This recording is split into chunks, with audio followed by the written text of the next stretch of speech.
কোরবানির কথাটা এবার বলি একটু, এরপরে তরজমা বলুন। কোরবানির বিষয়ে দেখেন, শুধু একটা উদাহরণ শুনেন।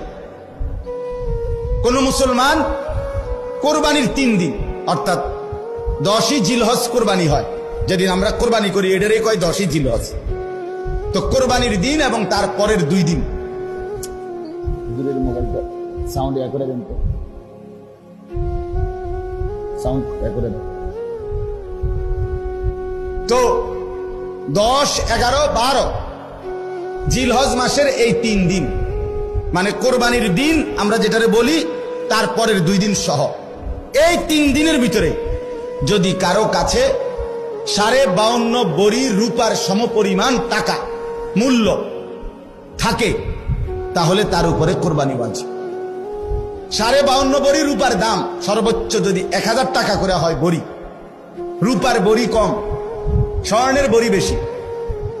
রূপার বড়ি 1000, 1200, 1300, কখনো কখনো 2700 টাকাও হয়। তাইলে যদি 1000 করে গড়ে হয় তাহলে 52,500, 52,500 কিনা।